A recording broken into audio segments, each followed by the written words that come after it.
Hi, this is Mike Gant, and this is the second episode in a series I'm calling, what did I say I was going to call it? Biblical Living.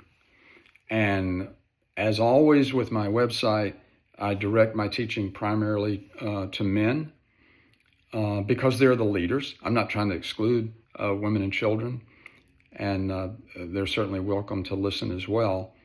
But God calls men to lead the family, and so that's where my primary focus is. And I'm also not an expert on women and children, not an expert on man, but at least I am one. And that gives me a leg up on anybody who's not. Okay, so I talked last time about the duty of a man. I've written a book. If you haven't read it, I really hope you will. It'll help you better appreciate and frame the things that I'm teaching through this video series. And it's on my website, which you can find at jesuschristinthebible.info or at mikegant.com. That's Gant with 2 T's. And it'll take you less than an hour to read it. And as I say, it's very important. I believe it'll be very useful to you, because I'm sharing things with you that it took me a lot of hard knocks to learn, a lot of study of the Bible, a lot of living and making mistakes, and hopefully you can avoid some of my mistakes. But I talk generally about that duty of a man, and the duty of a man is to find a wife and to bring children into the world and raise them up. And that's the thing I want to talk to you about today, is about raising children. Now, when I was growing up, my observation of my own parents and my brothers and I, it seemed like raising children was something that you just did as you lived. It kind of went with the territory of living. You raised children. My father was a hardworking man. He'd been a drill sergeant in the Marine Corps, so my brothers and I learned a lot about discipline. It was very helpful to us. And let me see if I can position that fan a little bit more out of the picture there. Hope that won't be a distraction. It's a little warm in the room today, so I needed the fan. But yes, I was saying raising children was just something you did in the course of things. Today, people use the word being intentional about it. And I have to confess that's probably a pretty good thing to say, because I wasn't that. When I'm the father of 4 children. My wife and I were blessed enough to have 4 of them, 2 boys and 2 girls. And of course, all grown now, and a healthy number of grandchildren. So we raised these children, but I should have been more intentional than I was at the time. Because it's not just something yes, kids do pick up things, but the more a father can think about what he's really trying to accomplish, the better he'll do at it. As men, we're goal-oriented, we're accomplishment-oriented, we're achievement-oriented. We want to focus on something and achieve it. We want to focus on a problem and solve it, and then move on, or relax, or whatever it is else that we want to do. And raising a child is a task worthy of attention and worthy of intention. We were designed to raise children, literally, physically designed to raise children. And by that I mean not just the biology of marriage, and that anytime you put a woman and a man together like that, you can't be surprised when a child comes along. When that child comes along, and here's where I want to focus today, you've got to raise that child. That child comes into the world completely helpless. And if not for the mother and father, that child is not going to make it. God gives the life, God gives the birth, But we have a role to play. And if the mother and father don't fulfill their duty, that child is not going to make it. The mother, first of all, to nourish and nurture the child, to hold it and caress it, to feed it.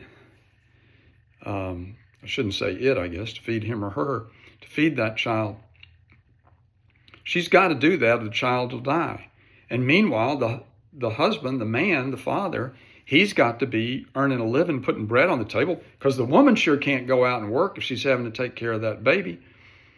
And so he's got to be doing his part, because even if the mother's trying to nurture the baby, she's going to run dry on the ability to do it eventually if the husband goes missing in action and is AWOL, is not doing what he's supposed to do. And then, of course, as time goes on, the child becomes more and more independent. But it's going to take like 20 years before that child, depending on how you count it, you can count it to age 18, so it's 18 years. You can count it to 21 if you want. I don't see much point in counting adulthood after that. Not that we don't continue to mature after we're 21, but you got to draw a line somewhere. So you're talking 2 decades to get that child to a point where he or she can do the same things the mom and dad is doing. Get a job, support themselves, be a responsible citizen, be a good neighbor, all those different things. And that's a long time. That is a big, big job. That is a major project. And you got to stay on it all the time. And you go through different seasons. And of course, when the baby's born, the woman has all these birthing pains. Well, it's just symbolic. I mean, it's real, but it's also symbolic of the pains that come at various times in raising a child. And if you've raised children, or even if you've observed other people raising children, you have some idea of what those things are. And it can be really hard. I mean, raising a child can break your heart, but it's worth it. But you got to be dedicated to it. You got to be, and the more intentional you are about it, the more attention you pay to it, the better you'll be at it. So there's a couple of scriptures I wanted to read in light of this. And the first one is in Proverbs 22, chapter 22 and verse 6. So I'm going to turn there now. Proverbs 21, 22, and verse 6. And you may have heard this scripture. You may have heard it many times. Train up a child in the way he should go. Even when he is old, he will not depart from it. So the idea is if you spend the first 20 years of a child's life, train them up in the way they should go, then when they're old, they won't depart from it. Doesn't mean they'll never make a mistake. But the idea is 20 years of training is a good foundation to lay for the remainder of their adult lives. And there's a lot of training involved. And basically, particularly if you're looking at life from Jesus' point of view, which is the only way I believe is worth looking at it, you want to teach them to be an adult who loves the Lord his God with all his heart, mind, and soul and strength, and also loves his neighbor as himself.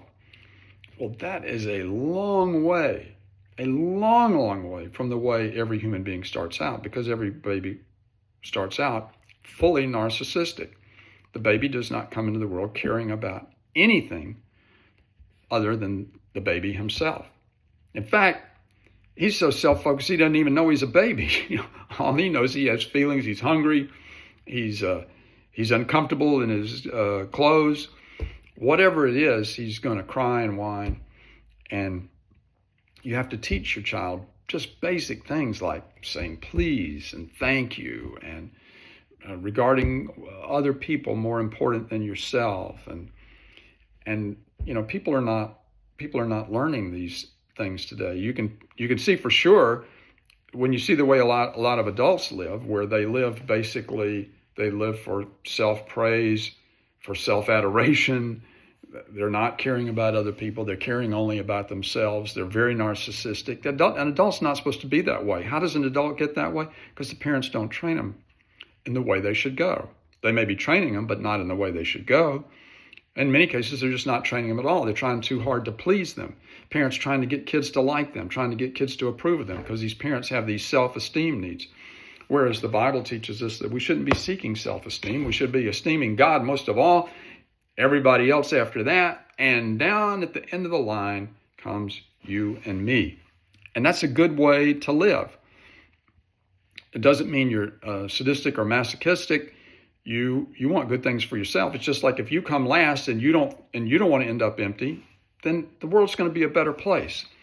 The other scripture I wanted to read was Genesis 18 and verse 19. So let's go to the first book in the Bible and see Genesis 18 here.